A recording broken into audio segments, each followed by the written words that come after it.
People really like cheering for the underdog. These stories resonate with us on a basic level, and you can see that by how much people enjoy these stories in movies and TV shows. This also applies to real-life stories. Even though real life doesn't always have a happy ending for the underdog, many people still find something special about supporting groups that seem to be fighting against the odds. One topic that often comes up for discussion is the German army during World War II. Some people argue that if someone other than Hitler had been in charge, or if different decisions had been made, the outcome of the war might have been different. These "how Germany could have won" scenarios are fascinating, but upon closer examination, many of them don't quite hit the mark.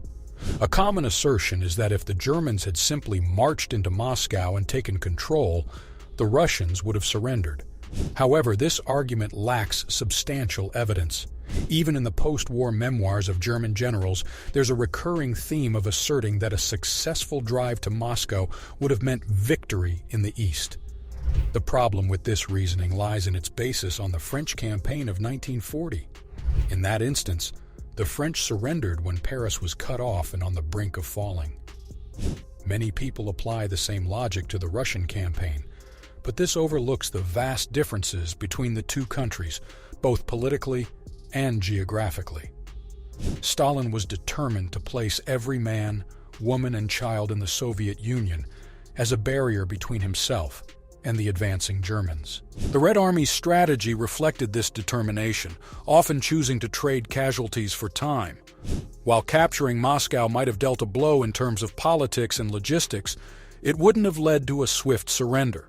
Stalin wasn't likely to throw in the towel and accept defeat. History provides an example of this in Napoleon's 1812 campaign in Russia, where the capture of Moscow didn't secure victory for the French. Russia's sheer size and vastness allowed them to absorb casualties and cede land at a rate unmatched by other nations. One argument frequently heard is that Hitler made really bad decisions and should have just listened to his generals. Now, I'm not here to defend Adolf Hitler. He's a crazy genocidal maniac, no doubt about it. But things aren't always so straightforward. For instance, Hitler and his high command were all on the same page when it came to invading Russia. They were united in their desire to obliterate communism and save Germany, as outlined in Hitler's book. However, as the campaign unfolded, disagreements between Hitler and his generals arose over strategic decisions. After the war, many generals claimed in their memoirs that Hitler was solely responsible for the bad decisions, and that if he had followed their advice, the war could have been won. As previously mentioned, one example is the belief among Hitler's generals that capturing Moscow would lead to victory for various reasons, some of which were misguided. For Hitler, Moscow was a general direction, but not the ultimate objective. He prioritized resources in the Ukraine and oil fields beyond as more critical targets, considering Germany's oil shortages. This sheds light on what seemed like mistakes on Hitler's part when viewed in the context of Germany's fuel deficiencies. A deeper understanding of Hitler's decisions becomes apparent when considering Germany's struggle with oil shortages. Many of what are labeled as Hitler's mistakes start to make sense in the context of this fuel problem. Another instance highlighting the inaccuracy of this belief is Operation Citadel in 1943. Hitler's military advisors convinced him that launching an assault on the Kursk Bulge would weaken the Red Army and reinvigorate Germany's stance in the war. Despite recognizing the plan's flaws, Hitler proceeded, famously remarking, "Every time I think about Operation Citadel, my stomach turns over." His apprehension proved valid as the outcome was disastrous for the Germans. Contrary to the common caricature of Hitler consistently overruling his generals, Citadel would have been halted pre-launch if that were the case. These examples, albeit brief, underscore that Hitler didn't always dismiss his generals' advice without reason. While it's acknowledged that there were instances, particularly later in the war like the Battle of the Bulge, where Hitler's decisions were questionable, early on, during critical junctures, he often made sound choices. The notion that Hitler should have just listened to his generals and he would have won the war is oversimplified, as the reality is more nuanced. Some argue that Germany should have focused on producing more Panzer IV tanks instead of investing heavily in the Tiger tanks. Others suggest that rebuilding the Luftwaffe for air superiority would have been a better strategy. There's a common sentiment that the German war economy was problematic, especially in terms of tank production during World War II. John Parshall, in his insightful lecture on tank production, emphasizes the backwardness of the German armored vehicle manufacturing process. He believes that this knowledge can be applied to other aspects of war manufacturing.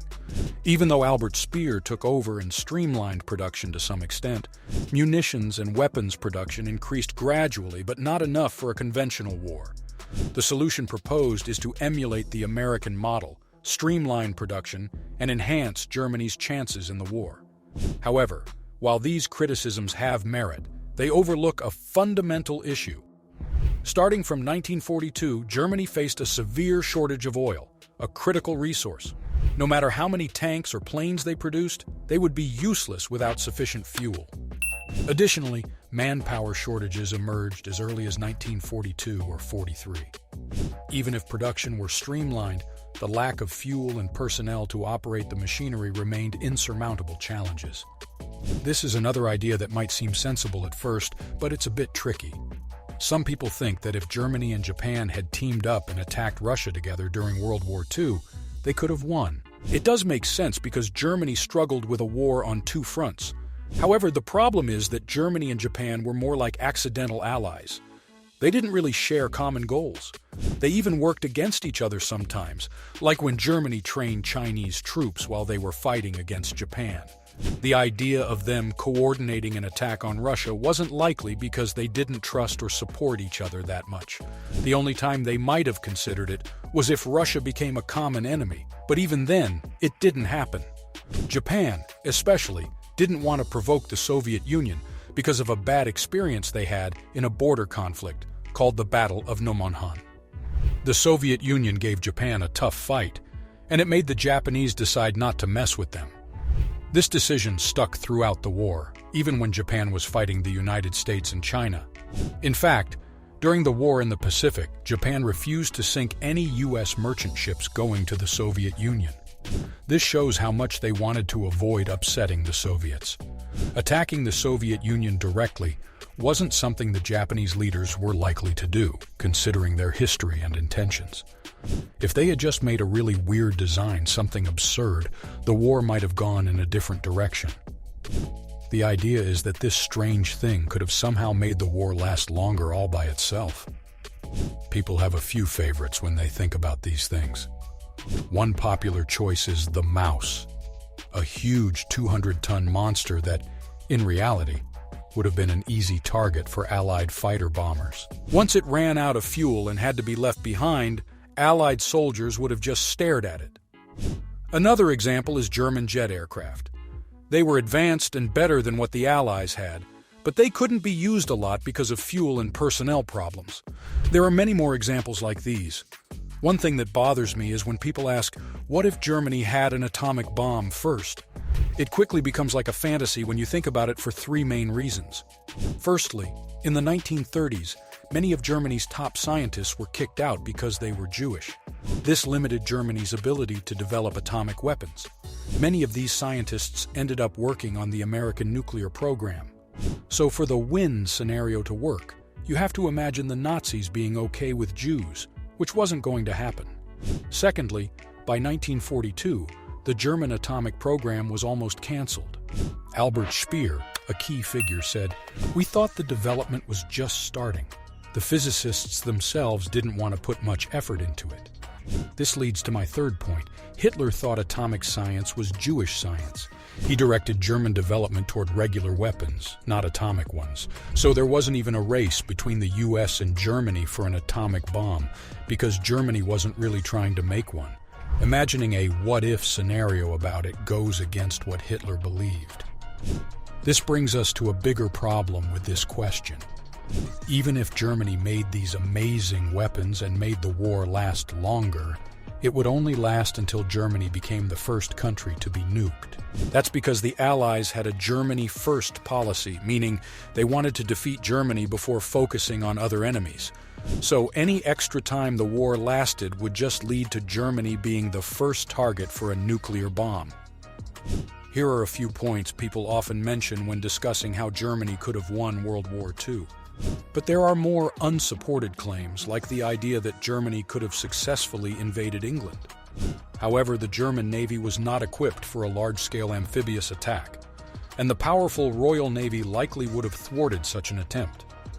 Another argument suggests starting Operation Barbarossa earlier, but the real hindrance was the lack of necessary supplies, not just the weather conditions.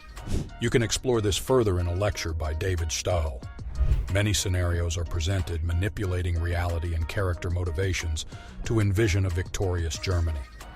However, the reality is that Germany, with its limited size and resources, couldn't have triumphed over the three major world powers simultaneously, given their misguided actions and motivations.